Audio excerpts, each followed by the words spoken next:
This is KGW News at Sunrise. Coming up this morning on Sunrise, bombshell news after President Biden drops out of the presidential race. We'll hear reaction from local representatives and take a look at what Vice President Kamala Harris needs to do before her name can appear on the ballot this November. Plus, the CrowdStrike outage affecting many over the weekend. How local agencies found ways to keep their services going. And just in this morning, LeBron James has been selected as a flag bearer for the opening ceremony at the Paris Olympics. Who he was nominated by, James is the third basketball player and the first men's player to carry the flag.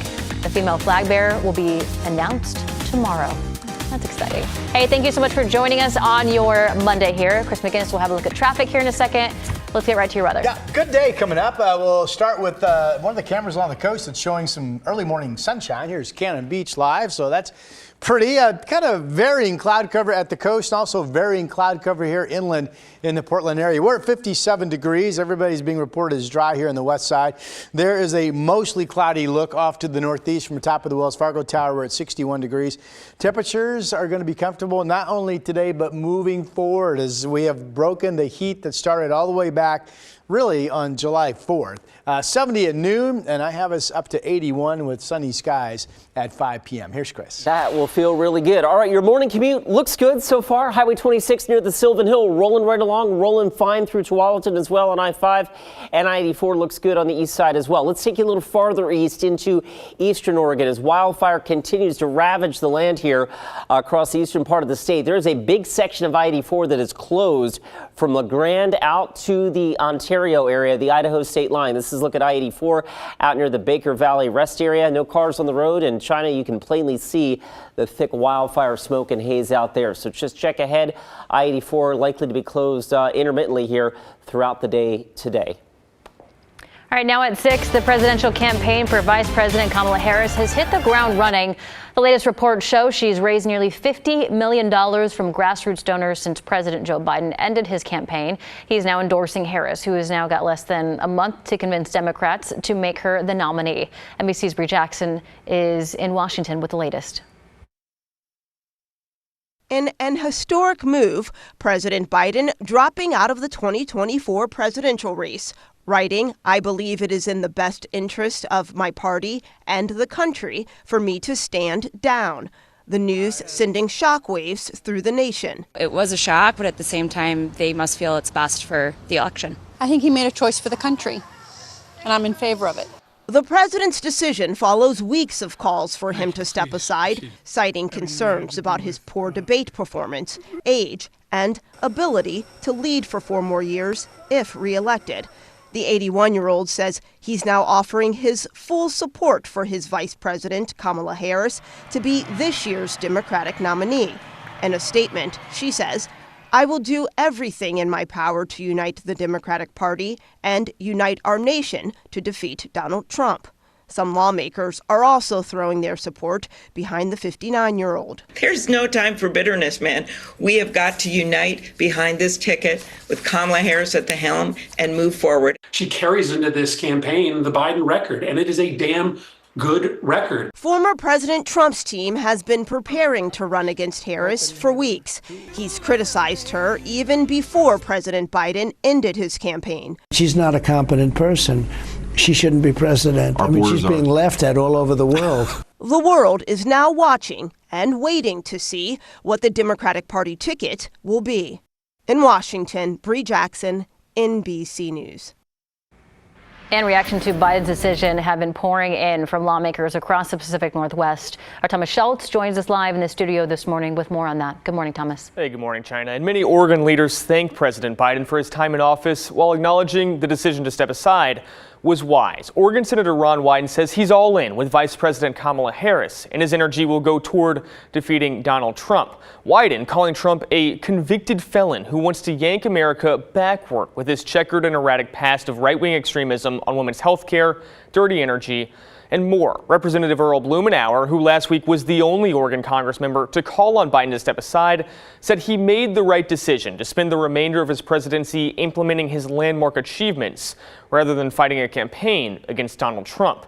Now, across the Columbia, Washington Senator Patty Murray wrote, "America owes a debt of gratitude to Biden," and says Biden saved American democracy by beating Donald Trump. She also wrote the president has led one of the most successful administrations through building our economy back up after a devastating pandemic, delivering on historic legislative triumphs, uniting the world against dictators like Putin, and restoring decency and integrity to the White House. Now, on the other side of the aisle, freshman Congresswoman Lori Chavez-DeRemer's office says they're concerned President Biden is unfit to carry out the rest of his term, saying if he's unable to run for re-election, he shouldn't be making day-to-day decisions that impact our national security. Biden's withdrawal from the race gives the Democrats little time to choose a new nominee before a virtual roll call in the first week of August. China? Thomas, thank you. And today's show will continue their coverage of President Biden's decision to drop out of the race. That is coming up at 7 o'clock, right after sunrise. Now to the latest on the attempted assassination of former President Donald Trump. Today, the director of the U.S. Secret Service will testify before a congressional panel about the incident. The agency released a statement last week saying that the Secret Service is fully accountable for the safety of its protectees. Top Republicans have called on the director to resign, but she has already said that she will not. Many companies, airlines, and businesses are still scrambling to recover after last week's global IT outage. The outage, which came from cybersecurity company CrowdStrike, disrupted major industries across the world, including airports, businesses, and broadcasters, including KGW. CrowdStrike said a sensor configuration update was to blame for the widespread system crash and blue screens. Locally, the airport was also a mess for hours Friday morning due to the outage causing mass delays and cancellations. Portland Mayor Ted Wheeler said that about half of the city's systems were affected, including internal communications for dispatchers and first responders. 911 dispatchers say that they were forced to track calls on paper, and Washington County deputies were old school, listening to their radios. Always go back to the basics before technology when things hit the fan. You said we had issues here too at the station. Is that right? You always miss chaotic events, whether it's weather or power outages or system. I live my life in a state of calmness. Very proud about that. Yeah, clearly. Here's a look at what's going on.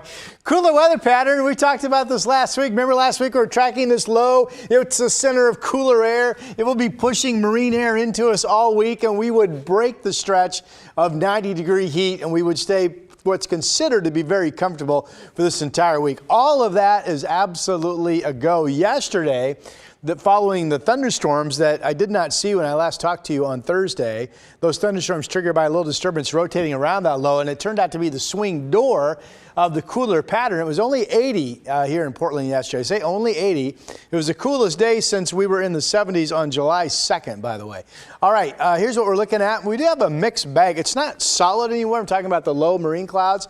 The coast has some cloudy spots, but some spots not cloudy, and the same thing here in the valley. All of this will be clearing out during the morning. And then later today, we'll watch this pop of scattered storms out across eastern Oregon. This is 4:34 in the afternoon. It looks like it's a late daytime heating event, meaning once the sun goes down, those storms will be clearing out. So with that said, there's the moon. This is a really pretty shot from Uquinta Bay down in Newport. Kind of partly cloudy skies. It looks like it's light winds north at 7. 55 is the early morning number there. We do have clouds over the Motor Center and I-5 looking up to the north from our Rose City camera. 61 is the temperature out at PDX. Most of you are in the 50s. There's Beaverton at 54. These are your out-the-door current numbers. 57 in Dallas and 57 degrees in Almsville. The weather map for today, the thunderstorm threat out east, and still hot out east. Baker City and Burns could each hit 100, and it's still around 90 in Central Oregon. But upper 70s to low 80s at most up and down I-5 and 60s at the coast. Here's our 7-day, which looks really nice for this time of the year. 81 today, 84 the next couple of days, maybe morning clouds leading to upper 70s on Thursday and Friday.